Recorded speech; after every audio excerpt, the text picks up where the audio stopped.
Hi ಎಲ್ಲರಿಗೂ ನಮಸ್ಕಾರ. ಇವತ್ತು ಹೋಟೆಲ್ ಸ್ಟೈಲ್ನಲ್ಲಿ ಮನೆಯಲ್ಲಿನೇ ಸಾಫ್ಟ್ ಇಡ್ಲಿ ಮತ್ತು ಚಟ್ನಿನ ಯಾವ ರೀತಿ ಮಾಡೋದು ಅಂತ ತೋರಿಸ್ತಿದ್ದೀನಿ. ಇದಕ್ಕೆ ಯಾವ ರೀತಿ ಟಿಪ್ಸ್ನ ಫಾಲೋ ಮಾಡಿದ್ರೆ ನಾವು ಹೋಟೆಲ್ ಸ್ಟೈಲ್ನಲ್ಲಿ ಇಡ್ಲಿ ಚಟ್ನಿ ಮಾಡ್ಬೋದು ಅಂತ ಹೇಳ್ಕೊಡ್ತೀನಿ ಫ್ರೆಂಡ್ಸ್. ನೋಡಿ ಕೊನೆಯವರೆಗೂ. ನಾನಿಲ್ಲಿ ಮೊದಲಿಗೆ 2 ಗ್ಲಾಸ್ ಕಪ್ನಷ್ಟು ಇಡ್ಲಿ ಅಕ್ಕಿನ ತೊಗೊಂಡಿದ್ದೀನಿ. ನೀವು ರೇಷನ್ ಅಕ್ಕಿನೂ ತೊಗೋಬಹುದು. ಮತ್ತು ನಾನು ಅರ್ಧ ಕಪ್ಪು ಉದ್ದಿನ ಕಾಳನ್ನು ತೊಗೊಂಡಿದ್ದೀನಿ. ಹಾಗೆ ಇದಕ್ಕೆ ನಾವು ಮೇನ್ ಇಂಗ್ರೀಡಿಯೆಂಟ್ ಅಂದರೆ ಅರ್ಧ ಕಪ್ಪು ಸಾಬುದಾನಿ ಅಕ್ಕಿ. ಈ ಸಾಬುದಾನಿ ಅಕ್ಕಿ ಹಾಕೋದ್ರಿಂದ ಇಡ್ಲಿ ಬೆಳ್ಳಗೆ ಮತ್ತು ಮೆತ್ತಗೆ ಆಗ್ತವೆ ಫ್ರೆಂಡ್ಸ್. ಹಾಗಾಗಿ ನಾನಿಲ್ಲಿ ಸಾಬುದಾನಿನ ಬೆಳೆಸ್ತಿದ್ದೀನಿ. ಇವಾಗ ಇದನ್ನು 2-3 ಸಲ ಚೆನ್ನಾಗಿ ತೊಳ್ಕೊಂಡು ಬರಬೇಕು. ನಾವು ಎಷ್ಟು ಚೆನ್ನಾಗಿ ಅಕ್ಕಿ ತೊಳಿತೀವಿ ಅಷ್ಟು ಚೆಂದ ಇಡ್ಲಿ ಆಗ್ತಾವ್ರಿ. ಹಾಗಾಗಿ ನೋಡಿ ನಾನಿಲ್ಲಿ ತೊಳ್ಕೊಂಡು ಬಂದಿದ್ದೀನಿ. ನೀರು ಮೇಲ್ಗಡೆ ಎಷ್ಟು ತಿಳಿಯಾಗಿ ಕಾಣ್ತಾ ಇದೆ ಅಂತ ನೋಡ್ತಾ ಇರ್ಬೋದು.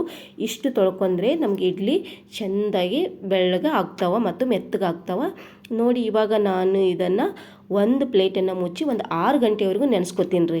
ಇವಾಗ ಬೆಳಗ್ಗೆ ನಾನು ಇಟ್ಟಿದ್ದೀನಿ, ಇದನ್ನು ಸಾಯಂಕಾಲ ನಾನು ತೋರಿಸ್ತೀನಿ. ಇವಾಗ ನೋಡಿ 6 ಗಂಟೆ ಆಗಿದೆ. ಸುಮಾರು 6-6:30 ಗಂಟೆ ಆಗಿದೆ. ಇವಾಗ ನಾನು ಇದನ್ನು ರುಬ್ಕೋತೀನಿ ರೀ. ಒಂದು ಮಿಕ್ಸಿ ಜಾರನ್ನ ತೊಗೊಂಡು ನೆನೆಸಿಟ್ಟಿರುವ ಅಕ್ಕಿನ ಹಾಕ್ಕೊಂಡು ಮತ್ತು ಇದಕ್ಕೆ ಸ್ವಲ್ಪ ನೀರನ್ನು ಸೇರಿಸ್ಕೊಂಡು, ನೀರು ಜಾಸ್ತಿ ಸೇರಿಸ್ಕೊಳ್ಳೋಕ್ಕೆ ಹೋಗಬೇಡ್ರಿ. ಯಾಕಂದ್ರೆ ಈ ಹಿಟ್ಟು ನೀರಾದರೆ ಇಡ್ಲಿ ಚೆನ್ನಾಗಿ ಆಗೋದಿಲ್ಲ. ಈ ಕನ್ಸಿಸ್ಟೆನ್ಸಿ ಇದ್ದರೆ ಸಾಕು ನೋಡಿ. ಇವಾಗ ನಾನು ಎಲ್ಲನೂ ರುಬ್ಕೊಂಡು ಬಂದಿದ್ದೀನಿ. ಇದಕ್ಕೇನು ನಾನು ಕಲಿಸೋದಕ್ಕೆ ಹೋಗಲ್ಲ, ಏನು ಹೋಗಲ್ರಿ. ಅಷ್ಟೇ ಒಂದು ಪ್ಲೇಟನ್ನು ಮುಚ್ಚಿ ರಾತ್ರಿ ಇಡಿಯೇ ಬಿಡ್ತೀನಿ.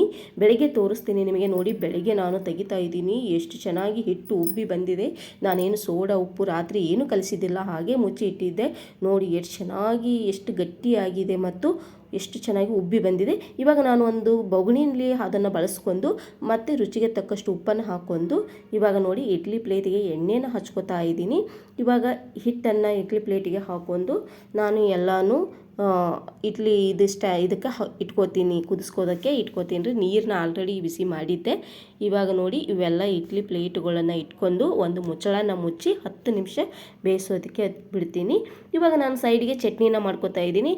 ಮೊದಲಿಗೆ ಕೊಬ್ಬರಿನ ಹಾಕ್ಕೊಂಡಿದ್ದೀನಿ ಮತ್ತು ಹುರಿಗಡಲೆನ ಹಾಕ್ಕೊಂಡಿದ್ದೀನಿ ಮತ್ತು 1-3 ಬೆಳ್ಳುಳ್ಳಿ ಹೆಸಳು, ಸ್ವಲ್ಪ ಹುಣಸೆ ಹಣ್ಣು ಮತ್ತು ಸ್ವಲ್ಪ ಕೊತ್ತಂಬರಿ ಮತ್ತು 3 ಮೆಣಸಿನ್ಕಾಯಿ ಮುರಿದ್ಬಿಟ್ಟು ಹಾಕ್ಕೊಂಡಿದ್ದೀನಿ. ರುಚಿಗೆ ತಕ್ಕಷ್ಟು ಉಪ್ಪು ಹಾಕ್ಕೊಂಡು ಇಲ್ಲಿ ರುಬ್ಕೊಂಡು ಬಂದಿದ್ದೀನಿ.